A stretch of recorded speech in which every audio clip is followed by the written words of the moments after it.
విశ్వాస జీవితంలో మనం ఏది పొందుకోవాలన్నా దేవునిని అడిగి దేవుని నుండి పొందుకోవటం అలవాటు చేసుకోవాలి. కొన్ని సమయాల్లో సందర్భాల్లో దేవుని నుండి డిమాండ్ చేసి మనం పొందుకోవాలి. ఎలా?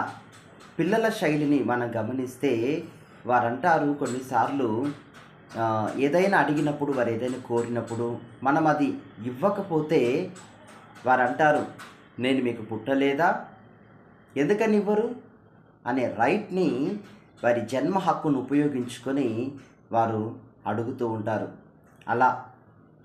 అలాగే దేవునిని మనం డిమాండ్గాను, ఎంతో ప్రేమపూర్వకంగాను, హక్కు ద్వారాను మనం అడిగినప్పుడు సమస్తము దేవుని నుండి పొందుకోవటానికి మనము పిలువబడిన వారసులమై ఉన్నాము.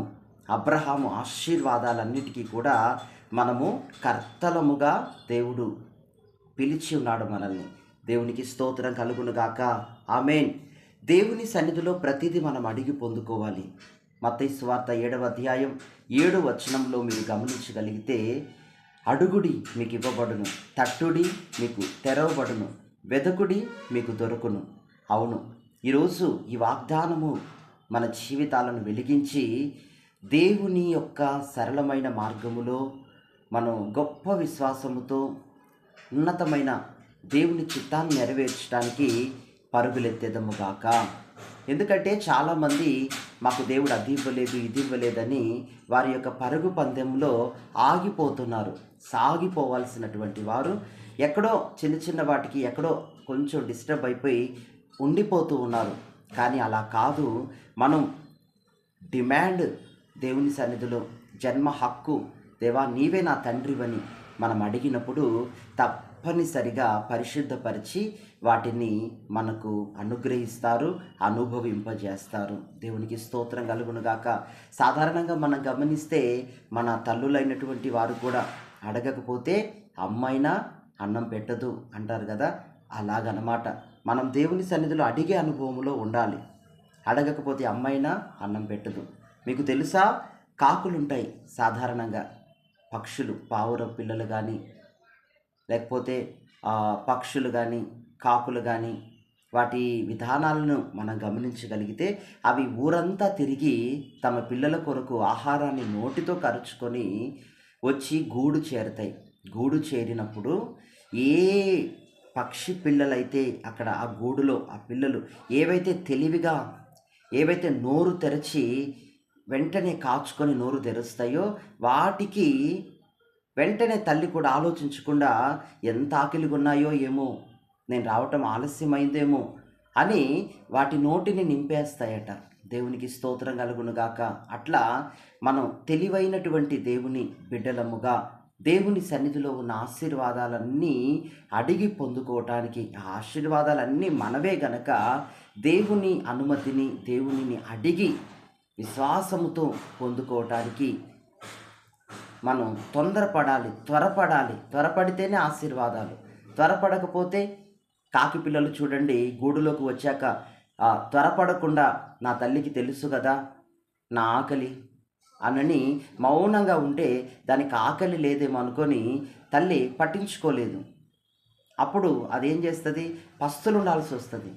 తన కడుపు కాలుద్ది, పస్తులు ఉండాలి, ఎదురు చూపులు చూడాలి, అయినా ఏమి దొరకదు కదా. ఇట్లా ప్రభు సన్నిధికి వచ్చినప్పుడు మనము దేవునిని ఏమీ అడగకుండా, త్వరపడకుండా ఆశీర్వాదాల కొరకు, ఆ దేవునికి తెలుసులే మా అక్కర్లు, దేవునికి తెలుసులేండి మా అవసరతలు అనని కనుక మన మౌన స్థితిలో ఉంటే నిజంగా మనకి ఎదురు చూపులే మిగులుతాయి. వాళ్ళకి అద్భుతం జరిగింది, వీళ్ళకి అద్భుతం జరిగింది, వాళ్ళకి నిన్న కార్యం జరిగింది, వీళ్ళకి ఇప్పుడు కార్యం జరిగింది అనే ఊసు మనం చెప్పుకుంటూ ఉంటాం. కానీ వాటిని రుచి చూడలేని వ్యక్తులుగా మిగిలిపోతాం. ఏంటండి, జీవితాంతము ఎదురు చూడటమేనా? లేదు.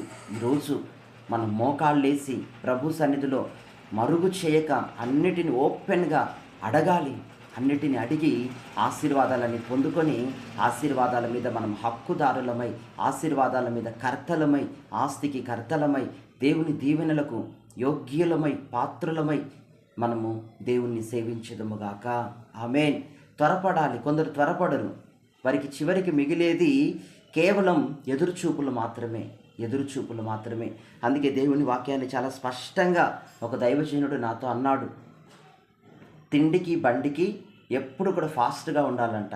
తిండికి అనంటే మనం మొదటగా బంతిలో కూర్చున్నప్పుడు మన విస్తరి అక్కడున్న ఐటమ్స్ అన్నిటితో నింపబడుతుంది. అదే ఆలస్యం అయితే ఐటమ్స్ అన్నీ అయిపోతాయి, ఉత్తర విస్తరి ఉంటుంది మన ముందు కదా. అట్లా బండికి ఆలస్యం అవ్వకూడదు. బండి విషయంలో కూడా మనం ఫాస్ట్గా ఉండాలి. బండి అంటే ఒక ట్రైన్ అనుకోండి, ఒక ప్రాంతానికి వెళ్ళాలి. ఒక ట్రైన్ అనుకోండి, ఆలస్యంగా వెళ్ళామనుకోండి మన సీటు పోతుంది, మన ట్రైన్ వెళ్ళిపోతుంది. ఆలస్యంగా స్టేషన్లో ప్లాట్ఫామ్లో పడి నానా కష్టాలు పడాలి కదా. అట్లా తిండికి బండికి మాత్రమే కాకుండా దేవుని ఆశీర్వాదాలకు మనం ఎంతో మొదటి పిలుపు గలవారము. మనం ఎంతో ఫాస్ట్గా పరుగులెత్తినప్పుడు దేవుడు ఆ ఆశీర్వాదాలను ముందుగా వచ్చు వారికి తన సన్నిధిలో ఆయన వారికి అది అనుగ్రహించే దేవుడుగా ఉన్నాడు. ఆమేన్. అంతే. అట్లా కాకుండా దూరంగా వెంబడిస్తే ఎప్పటికీ దూరంగానే ఉంటాం. చాలా దగ్గరగా వచ్చి మనం తండ్రిని స్తుతిస్తే, చాలా దగ్గరగా వచ్చి దేవునిని ఘనపరిచి స్తుతించి ఆరాధించి మహిమపరిచి వ్యక్తిగతంగా మన సమయాన్ని వెచ్చించి వ్యక్తిగతముగా మనం ఆయనకి సమర్పించి ఆయనను ఘనపరిస్తే మనకు ముందు వరుసలోనే అన్ని బ్లెస్సింగ్స్ దేవుడు మనకు అనుగ్రహించుటకు నమ్మకత్వము కలిగిన దేవుడు. అందుకే ఈరోజు మీరు దూరంగా ఉండక దేవుడు ధారాళముగా తన అడుగు వారికి ధారాళముగా దయచేయువాడని మనస్సున వివేకము పొందిన వారై దేవుని ఆత్మను బట్టి ఈరోజు బలం పొందుకొని ఈ విధంగా మనం నడిపించబడవలసిన అవసరత ఉంది. దగ్గరగా ఉండి దేవుణ్ణి అడిగి పొందుకుంటే తండ్రి యొక్క ముఖాన్ని చూస్తాం, తండ్రి యొక్క విధానాలను చూస్తాం, తండ్రి అయిన దేవుని యొక్క ఈవులను కూడా మనం పొందుకుంటాం, ఇతరులకు చెప్పగలుగుతాం. దేవుడు అటువంటి కృపలో మిమ్మల్ని ఉంచునుగాక. God bless you. ఆమేన్.